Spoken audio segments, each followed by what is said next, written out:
Dan, bonjour. Bonjour Claude. Dans notre recherche au niveau de la connaissance de la fauconnerie, il y a des espèces d'oiseaux qui volent très bas, d'autres qui chassent très très haut.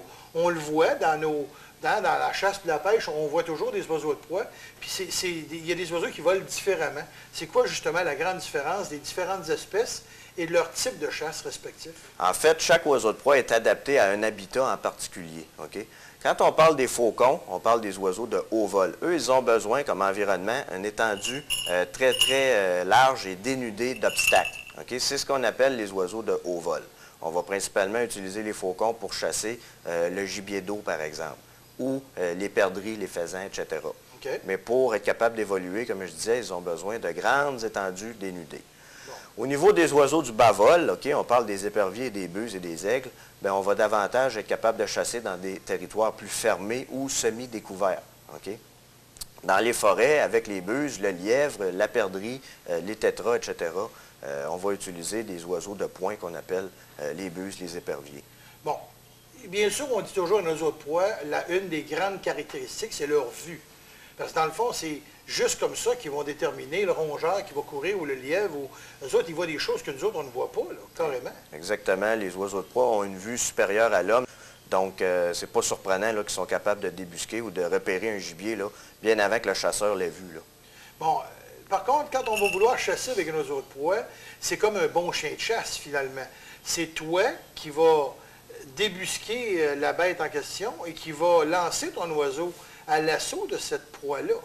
En fait, avec les techniques d'affêtage, c'est que l'oiseau va reconnaître le gibier convoité comme source de nourriture. OK.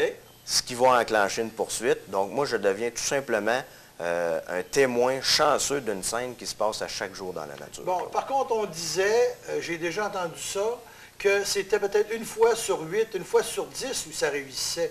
Donc, vous n'êtes pas les fauconniers, vous n'êtes pas des gens, des prédateurs qui allaient dans le bois justement pour dire « je reviens avec 10 perdrix, moi, là. » On va davantage chercher à comprendre les qualités des oiseaux, comprendre l'environnement, la dynamique entre les proies et les prédateurs, OK?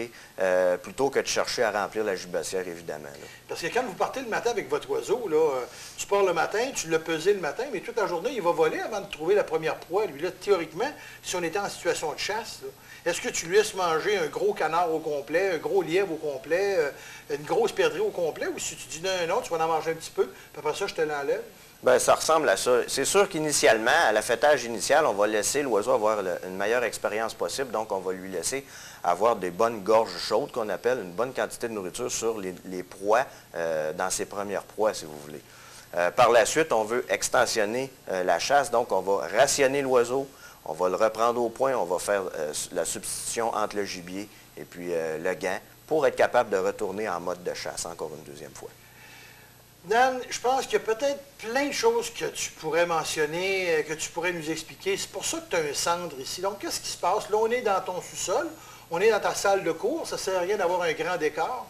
Tu fais quoi au juste ici au Centre de fauconnerie traditionnelle du Québec? En fait, on donne de l'instruction à des gens qui sont intéressés soit par les oiseaux de proie ou la chasse, la fauconnerie comme telle. Donc, il y a toutes sortes de gens vraiment qui viennent ici. J'ai des gens, des biologistes, j'ai des gens qui travaillent dans des parcs animaliers comme fauconniers de spectacle.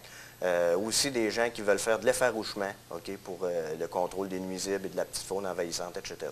Donc, c'est vraiment un centre où l'information, c'est une source d'information très importante là, pour les gens qui veulent entreprendre une relation avec les oiseaux. Bon, le numéro de téléphone que tu pourrais donner, et nous, on va marquer le site Internet au bas de l'écran. OK, c'est au 418-475-4134. Merci beaucoup, Dan. Une prochaine semaine, je voudrais en savoir un peu plus sur le type d'oiseau que tu gardes ici maintenant au Centre de fauconnerie traditionnelle du Québec. Très bien, Claude.